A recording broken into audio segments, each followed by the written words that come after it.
थारैनो नंगौ बिथांमोना मैया मिटिं जादों ना मादों जोंनिसिम जेबो इनफरमेसनबो गैया नाथाय आं उनावहाय नुनो मोनदों जे बिथांमोना प्रेस मिट एबा फेसबुकनि गेजेरजों एगारदों जे आंखौ जेनेरेल सेक्रेटारिनिफ्राय एक्जिकिउटिभ मेम्बाराव लाबोनायनि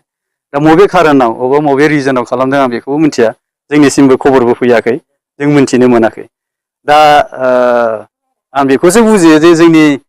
खामानि मावनाया जोबोद मोजां जागासिनो दङखाय खिन्थु बिथांमोना माबा मोनसे बाजानायबो दं नामा दा आङो सानदों बेंगलि रावाव मोनसे दङ बिराद बाक्य दङ जोबोद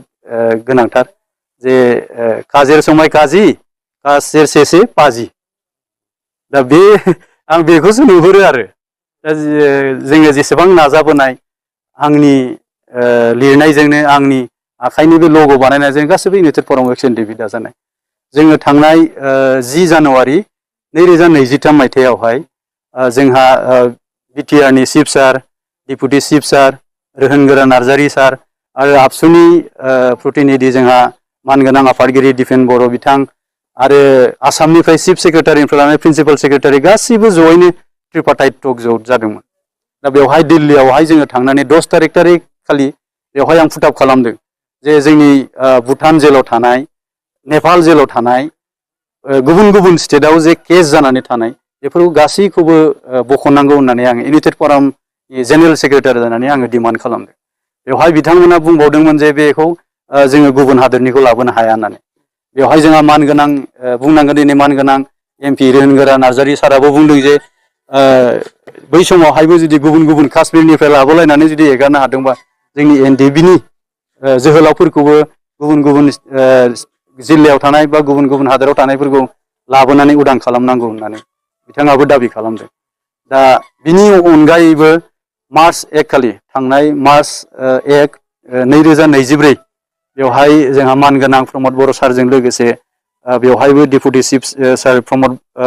गोबिन्द बसुमतारी सार एमपि रोहोनगोरा सार आरो एबसुनि जोंहा मानगोनां दिपेन बर' आरो आं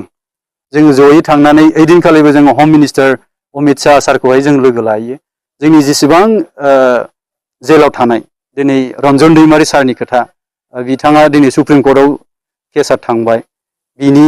आरो एनआइए जों नांनानै थानाय जेसेबांफोर जोंनि जोबथेसालियाव थानाय गुवाहाटि जोबथेसालियाव बिथांमोननि केसनिखौबो जों ओइदिनखालि रोखा रोखा फोरमायदों जे रन्जन दैमारि सारनि गनायखौबो बिथाङा अमित शाह सारा बुंदों जे नभेम्बराव जुदि थांबायब्ला बेखौ बोरै हायो उदां खालामनायनि बिथाङा एसुरेन्स होदों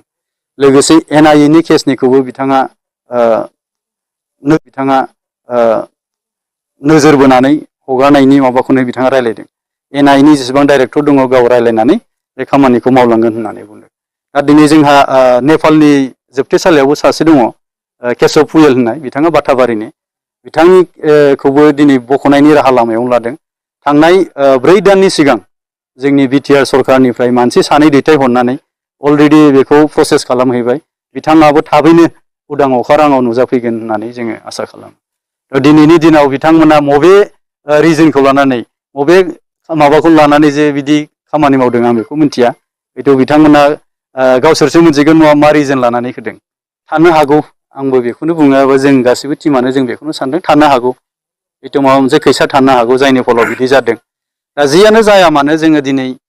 सरकारजों थानानै जुदि जों खामानिखौ मावाब्ला दा जोंनि थालांनाय खामानिफोरखौ सोर मावगोन दिनै जों मिथिगौ गासिबो मिथिखागौ बेखौ जे जोंनि इसुसफोरा गासिबो सरकारजों थानानै मावनानै खामानिफोरखौ जाफुंसार होनाय सरकारजों थानानै मावाब्लानो बे गासिबो खामानिया जाफुंसार जोबजाया थ' जों दिनै गासिबो लेहेम जायाखै जोङो गासिबो गोसो गुदुङैनो दंजोबो जोंनि उद्देश्यआनो जाहैबाय जोंनि थालांनाय इसुसफोरनि सायाव जों बेखौसो बिथा खालामनानै खामानि मावगोन जों बबेबा मोनसे क्रेडिट लालायनायनि बुब्लियाव जों गफ'आ जोंनि उद्देश्यआनो जाहैबाय जोंना साक्सेसफुल जानाय जों बेखौनो हास्थायो आरो जों बेखौनो मावलांबाय थागोन अराय सम जोङो जोंनि इसुनि सायाव जोङो बिथा खालामनानै खामानिखौ मावलाङो